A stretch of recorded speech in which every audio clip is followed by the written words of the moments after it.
Good morning, good afternoon, and good evening. I am Joey Francis, your life, love, and relationship coach. Thank you for joining me. Ladies and gentlemen, and I give you that moniker, hoping that you actually deserve it. We're talking about ghosting here. So let's just get this out of the way. Don't do it. Give people an ounce of consideration as you would like from people. It's very simple. If you're not interested in talking to somebody anymore, very easily put, hey, not working out. I wish you the best of luck. And that's it. Just text it to them. You don't need to explain why, because why is irrelevant. If you don't like somebody, you don't like somebody. And remember that because we're going to hit on that in a bit. And if you truly need to give someone a better explanation than that, you know what? Let's just chat GPT it. Let's just see what AI can come up for us here. Let's see. I need a sincere break up text message.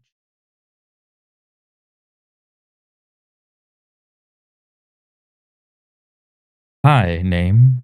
I've been doing a lot of thinking, and I feel it's best to be honest with you. Our relationship has meant a lot to me, but I've come to realize that our paths are going in different directions. I believe it's time for us to go our separate ways. I hope you understand and respect my decision. I genuinely wish you all the best moving forward. Take care. Now, that was pretty fantastic. And look how easy it was. All you have to do is just send that to somebody if you're not interested in talking to them anymore. That's it. See, and when it happens to us, a lot of us like to hold on.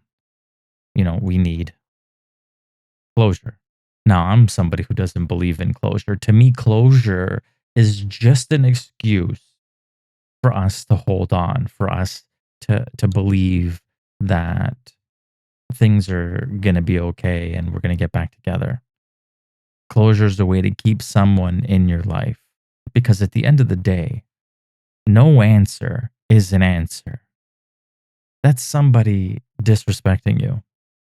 That's somebody not treating you with respect or giving you the consideration that we all, I believe, deserve. So if somebody ghosts you, just walk away.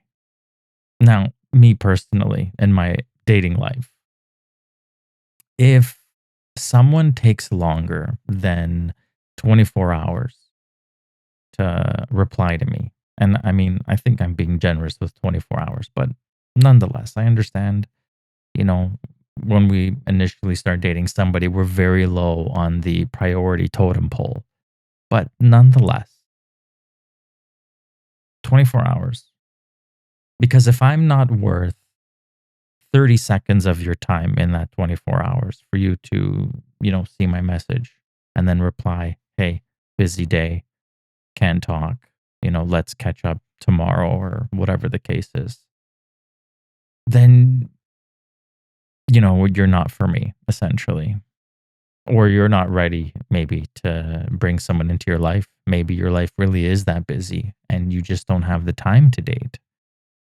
Again, this is for me. Everybody communicates differently and everybody requires a different level of communication. But for me, 24 hours, you don't get back to me, you're gone. That's it. There's no ifs, ands, or buts about it. Unless you have like the most incredible excuse ever, as in, Jesus Christ came down and needed my help to, resurrect society, then maybe I'll be like, okay, cool. That's fine. I understand. You're busy with Jesus. You're busy. Got it. But don't let people treat you that way. Here's a little story of something that happened recently, which sort of sparked the whole idea of talking about this today. So, a friend of mine, She was, I guess, dating a guy that they were previously friends with, and they decided to, take it to the next level and try to see how it is romantically. I don't have the full story on that part, but I can tell you this: he ghosted her, and she messaged him again with no response, and she messaged him again with no response. And she told me about this. And then I proceeded to tell her that, you know what? This is an answer for you. This is the closure you need. He's not responding to you. Because why would you want someone in your life that is okay with disrespecting you? Why would you want that? I don't think any of us really want that, and none of us really deserve it, depending, because there's some shady people out there. But nonetheless, we don't deserve that kind of treatment. And she didn't deserve that kind of treatment. And funny enough, she told me that apparently he was watching her stories on Instagram, yet hasn't seen her message, which is like, okay, so you're not dead. Like you didn't, get into a car accident and die. You're purposely ignoring my message. Again, that is an answer. That is telling you exactly who he is and how he is willing to treat you. Now it's up to you to accept that or not accept it and walk away. The choice is yours at the end of the day. And I understand these things are easier said than done. But giving someone this power, allowing to come and go as they please, it tells you something. It tells you how important they are to you. It tells you where in their life you're the priority, and it's probably really, really low. It tells you that if they need you for something, that you're going to be there and they're going to take advantage of you. And again, at the end of the day, this is about what you allow in your life. I tell a story to a lot of my friends and clients. It's the story of the scorpion and the frog. So once upon a time, there was a frog sitting on a riverbank. I'm going to give you the short version here. And along came a scorpion. Now, the scorpion wanted to get to the opposite side of the river, but scorpions don't know how to swim. So the scorpion goes up to the frog and says, hey, I need you to do me a favor. And the frog's like, whoa, whoa, whoa, whoa, whoa, whoa. No, no, no, no. Scorpions kill frogs. I'm not interested in dying. And the scorpion was like, whoa, hold on a second. Hear me out. I need you to swim me across the river. And the frog thought about it and said, no, scorpions kill frogs. I'm not interested. And the scorpion said, listen, if I climbed on your back and you started swimming across the river and I killed you, we would both die. That's ridiculous. Do you think I want to die? Come on now. And wouldn't it be really amazing if a scorpion owed you a favor? And the frog thought about it and said, you know what? It does sound like it's pretty safe. Okay, let's do this. So the scorpion climbs onto the frog's back. Frog jumps into the water and starts swimming across. As they're swimming across, the scorpion just has this urge. It raises its stinger and strikes the frog. And as they're both sinking to the bottom of the river, the frog yelps, why? And the scorpion says, I guess it's just in my nature. And then they both die. See, the moral of the story, there's lots of ways you can look at it, but the main moral of the story is that you being the frog, it's up to you to choose who you want in your life.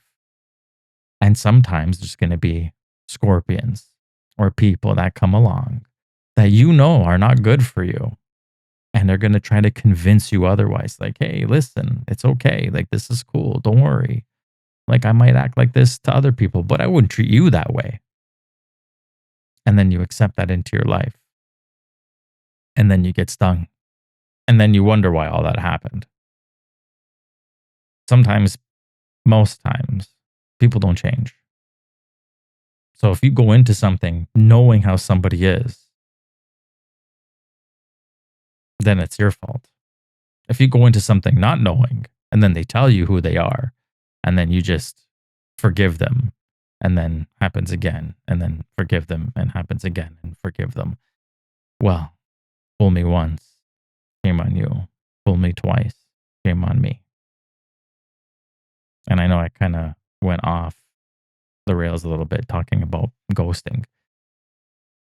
But again, if you get treated a certain way, it is up to you to either accept it or walk away. Even if this person has a million other qualities that you love and enjoy, how you get treated is most important. For me, my number one most important red flag is I only like people who like me. I only give people time that people who give me time. That's it. For me, it's that simple. For other people, it might not be because we have to remember people are complex and we have to accept them as a whole. And I think I mentioned that in a different podcast or a different episode where I said that communication and acceptance are the two most important cornerstones of any relationship. This is it. This is part of it. And the reason that I'm bringing this up when I'm talking about ghosting is because a lot of people these days do a thing called zombieing or being a zombie, which essentially is coming back from the dead. So they ghost you, they disappear for whatever reason. Maybe there's another person, maybe they just can't handle it, whatever the case is. And then they come back and they're like, hey, listen, I'm really sorry. I know that I did this. I apologize. I'll never do it again. Now, it's up to you to either believe them or not. I'm not saying that, some of these people aren't being sincere and some of them will never do it again. That's for you to decide. But at the end of the day, when someone shows you who they are, what are you going to do? What are you going to do? Right? So that's why I'm bringing up the whole, you have to accept people's behaviors. But back to ghosting, when somebody ghosts you, the reason why they did it is completely irrelevant. Because again, they felt like treating you this way was okay. And it's not okay. So if somebody ghosts you, do the right thing and walk away. It's like when someone dies, they die. They're gone. Treat it that way. So thank you so much for watching and listening. I greatly appreciate it. I wish you a wonderful day and a wonderful week. And if by any chance you have a question for me that you would like me to answer, or you have an idea for me to talk about on this podcast, I would really appreciate if you reach out. That's joyfrancis@gmail.com, JoeyFrances at gmail.com, or joyfrancis.com, JoeyFrances.com. And you can send me a message there or email me, and I will get back to you as soon as I can. And again, thank you so much for watching and listening, and I hope that you will join me again next week.